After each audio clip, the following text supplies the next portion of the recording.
السلام عليكم ورحمة الله وبركاته. ازيكم عاملين ايه؟ اهلا بكم في فيديو جديد، والنهاردة اول نوعية من فيديوهات المشاكل الفردية بتاعت الناس اللي بتبعتها لي. وزي ما قلت لكم المرة اللي فاتت، اللي عايز يبعت لي مشكلته او مشكلة شافها في حياته ويحب نعرضها على القناة، يبعت لي على الفيسبوك في ريكويست، او يبعت لي على الانستجرام، او يبعت لي على الواتساب. ورقم الواتساب هسيبه في صندوق الوصف، وكمان هسيب اللينك بتاع الفيسبوك واللينك بتاع الانستجرام. يلا نبدأ على طول من غير مقدمات. بسم الله الرحمن الرحيم، والصلاة والسلام على خاتم الأنبياء والمرسلين سيدنا محمد عليه أفضل الصلاة والسلام. قبل ما نبدأ القصة أو الحكاية الصغيرة اللي معانا النهاردة، المشكلة اللي معانا، أحب أقول إن اللي أقل من 18 سنة ما يتفرجش على الفيديو ده، عشان انا مش بحب الناس اللي اقل من 18 سنه يسمعوا الكلام اللي موجود في القصه دي. ويلا بينا على طول. صاحبه المشكله بتقول: انا اتطلقت من 12 سنه، معايا ولد وبنت دلوقتي عندهم ما شاء الله 21 سنه و19 سنه. اتجوزت وانا عندي 17 سنه ومكملتش تعليمي، كنت بحبه جدا. عشت معاه 11 سنه متحمله قرفه ونزواته والتقليل مني ومن اهلي، منه ومن ابوه ومن اهله، وعشت ايام ما يعلم بيها الا ربنا. خلفت بنتي الاولى، وقبل ما افطمها لقيتني حامل في ابني التاني على وسيله منع الحمل. حاولت اعمل اجهاض، والدي ووالدتي الله يرحمهم رفضوا وقالوا لي حرام، تزهقي روح. استسلمت. الفلوس كان بيديهاني بالعافيه على طول، بيخوني، ما شافنيش واحده ست ابدا. مهما عملت بيحسسني ان ده الطبيعي بتاع اي واحده، واني مش بعمل حاجه زياده زي باقي الستات. بدات افرز خضار في البيت واساعد في المصاريف، لانه فتره من الزمن ساب شغله خالص واشتغل في محل منظفات بتاع واحد قريبه. عشت 11 سنه لحد ما فاض بيا. كان بيعرف واحده وبيحبها واهله كانوا عارفين وانا عرفت بالصدفه. المهم قعدنا سنين في مشاكل، وهو متمسك بالست التانيه، وانا بقيت انا واولادي مركونين على الرف. حتى ما بقاش طايقني ولا بقى في علاقه زوجيه غير كل شهرين 3 مره، ده لو حصلت. طلبت الطلاق، قال لي بريني. بريته علشان كنت تعبت. اخد العيال مني فتره، ما قدرتش اتحمل بعدهم، كنت بموت كل يوم من غيرهم وحالتي النفسيه اتدمرت. نزلت اشتغلت في محل واتنين عشان انسى العيال، بالشغل ما عرفتش. اتصلت عليه وعملت له قعده رجاله، وقال لي هجيب لك شقه ايجار وادفع لكل عيل، وهدفع لكل عيل 500 جنيه، يعني 1000 جنيه للطفلين.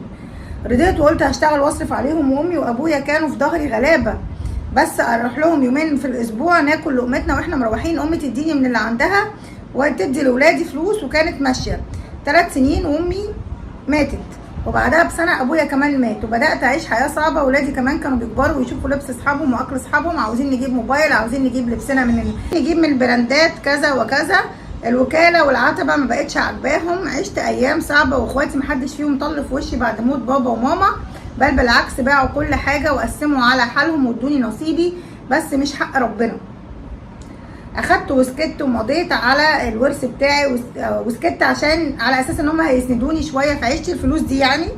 وبرده الفلوس رجعت خلصت، بقيت بشتغل زي الحماره. في الوقت ده طليقي اتجوز الست اللي كان بيعرفها واحنا متجوزين، وكان بيحاول يسند الولاد معايا في المصاريف. كان قلقان اني ارميهم له واتجوز ويلبس العيال. كل الناس قالوا لي كده، بس انا كنت مرتبطه باولادي قوي ومحبتش اهدده بيهم. المهم عدت الايام، وبعد فتره كبيره طلاق، كنت خلاص استنفذت طاقتي وكل حاجه، والولاد بقوا في ثانويه عامه. وانتي عارفه يا شيماء بقى، الست بيبقى ليها احتياجات خاصه كمان، اتحرمت منها سنين طويله.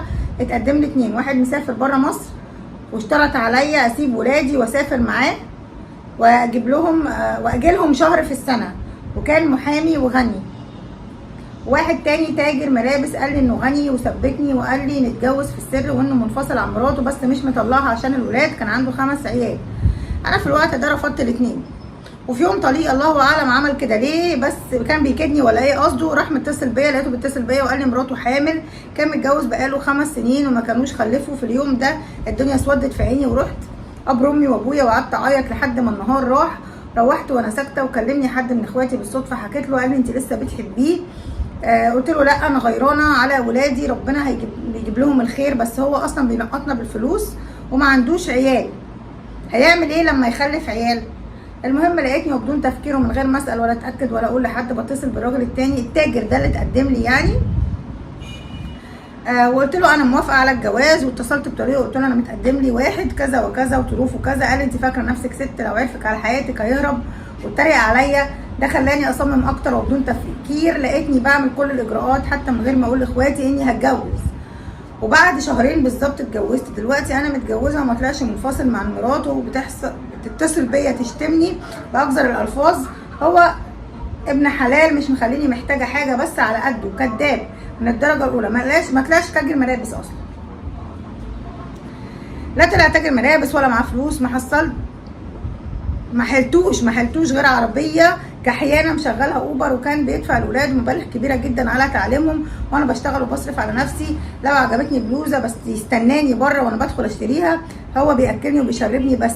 السؤال هنا عشان ما اطولش اكتر من كده عليكي، انا بقالي 6 شهور متجوزاه وهو بقى يطلب حاجات غريبه، يعني اسفه هو عايز معاشره غير ادميه وانا برفض. بيتخانق معايا وبيقول لي انه بيحب كده، وان مراته الاولى على طول كانت بتوافق وسابها عشان بدات ترفض وعرفت انه حرام وقالت له انه حرام.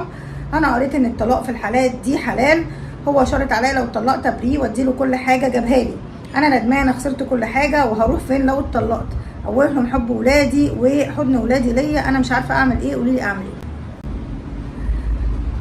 بس كده، هي دي كانت الحكايه اللي اتبعتت لي. وطبعا الحكايه تعتبر شائكه الى حد ما، وانا من رايي الشخصي المتواضع ان انت تطلقي، حتى لو مش هترجعي لاولادك ولا اولادك هيرضوا يرجعوا لك. خلاص ولادك كبار ناضجين فاهمين الدنيا كويس قوي، عارفين هم عايزين ايه من حياتهم. فلو حابين يرجعوا يعيشوا معاكي ويتحملوا مسؤوليه نفسهم اهلا وسهلا. عايزين يشوفوكي ما بين الوقت والتاني، مش عايزين يشوفوكي خالص، دي بتاعتهم هم. مش هنقدر نجبرهم على حاجه، ولكن في الاول وفي الاخر ربنا اللي بيحاسب مش احنا.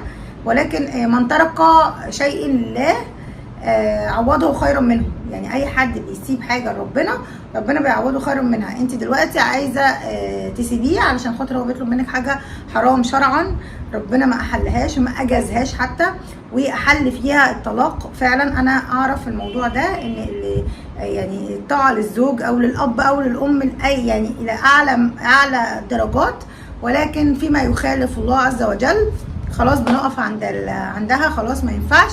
فانا من رايي الشخصي انك تطلقي وتعيشي لوحدك، وتحاولي تتوددي لاولادك، تتوددي لاخواتك، لان انت غلطتي لما خدتي الموضوع عندي وخدتي الموضوع نديه مع طريق عايش حياته، متجوز ومخلف، دنيته كويسه، ماشيه الدنيا كويس معاه، وانت اللي تضربي دماغك في الحيط. وبرده احب اسمع راي اشوف بقى راي المتابعين معانا. يا ريت تقولوا لها تعمل ايه، اللي عنده حل، اللي عنده يقدر يقول لنا تعمل ايه، يا ريت يبعت لنا. وبس كده، ده كان الفيديو بتاعنا النهارده. يا رب يكون عجبتكم الحكايه، ويا ريت كل واحد عنده حكايه شايلها معاه يبعتها لنا، وهنبعتها بنفس الصيغه ديت. محدش عارف حكايه مين ولا ايه الموضوع اصلا. هنستنى تعليقاتكم، هستنى اللايك والسبسكرايب للقناه. اشوفكم على خير في فيديو جديد، والسلام عليكم ورحمه الله وبركاته. باي باي.